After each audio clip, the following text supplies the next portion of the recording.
ನಮಸ್ಕಾರ ಸ್ನೇಹಿತರೆ, ಅಖಂಡ ವಾಸ್ತುಗೆ ಸ್ವಾಗತ. ಫಾರ್ಮ್ ಹೌಸ್ ಬಗ್ಗೆ ಇವತ್ತು ಮಾತಾಡಿದ್ವಿ. ಮೈಸೂರು ಸರೌಂಡಿಂಗ್ಸು ತುಂಬ ಚೆನ್ನಾಗಿದೆ, ಬ್ಯೂಟಿಫುಲ್ ಆಗಿ. ಸ್ವಲ್ಪ ರೇಟ್ ಜಾಸ್ತಿ ಇದೆ, ಆದರೆ ಸ್ವಲ್ಪ ಒಳಗಡೆ ಹೋದ್ರೆ ಅಲ್ಲೂ ತುಂಬ ಬ್ಯೂಟಿಫುಲ್ ಆಗಿ ನಿಮ್ಮ KRS ಬ್ಯಾಕ್ಗ್ರೌಂಡ್ ಅಂದರೆ KRS ವಾಟರ್ ಬೇಕು ಅಂದರೆ ಈ ಕಡೆ ತೊಗೋಬೇಕು. ಮದ್ದೂರು, ಮಂಡ್ಯ ಈ ಕಡೆ ಚೆನ್ನಾಗಿದೆ, ವಾಟರ್ ತುಂಬ ಸೋರ್ಸು ಇರೋದು.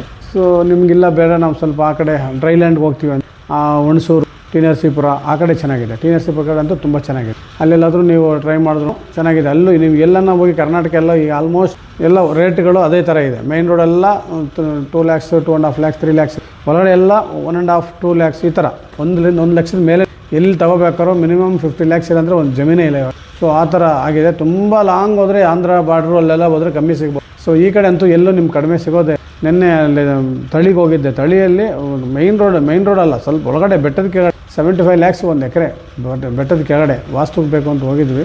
75 ಲಕ್ಷ ಹೇಳ್ತಾಯಿದ್ದಾರೆ ಅಲ್ಲಿ. ಸೊ ಆ ಥರ ನೀವು ಆ ಕಡೆ ಟಿ ನರಸೀಪುರ ಮತ್ತು ಮೈಸೂರು ಸರೌಂಡಿಂಗ್ಸು ನೀವೆಲ್ಲೋದ್ರೂ ಅಲ್ಲಿ ಮೈಸೂರಲ್ಲಿರೋರು ತುಂಬ ಇದು ಅನುಕೂಲ ಆಗುತ್ತೆ. ಅಲ್ಲಿ ತಗೊಳ್ಳೋರು ಅಂದರೆ ಒಂದು 25-30 ಕಿಲೋಮೀಟರ್ಸ್ ಮ್ಯಾಕ್ಸ್ 30 to 50 ಕಿಲೋಮೀಟರ್ಸ್ ಹೋದರೆ ನಿಮಗೆ 50 to 75 lakhs 1 ಲಕ್ಷದ ಒಳಗಡೆ ಸಿಗುತ್ತೆ. ಅಲ್ಲಿ ತುಂಬ ಚೆನ್ನಾಗಿದೆ. ನೀವು ಆ ಏರಿಯಾದಲ್ಲಿ ತೊಗೋಬೇಕಾದ್ರೂ ನೀವು ನಿಮ್ಗೆ ಏನು ಬೇಕು ನಮ್ಗೆ ಸಪೋರ್ಟ್, ನಮ್ಮ ಅಖಂಡ ವಾಸ್ತುವಿಂದ ನಿಮಗೆ ಫಾರ್ಮ್ ಹೌಸ್ ನಾವು ರೈತರಿಗೆ ಸಪೋರ್ಟ್ ಮಾಡೋಕ್ಕೆ ನಾವಿರೋದು. ನಿಮ್ಗೆ ಏನು ಬೇಕೋ ಸಪೋರ್ಟ್ ಮಾಡ್ತೀವಿ.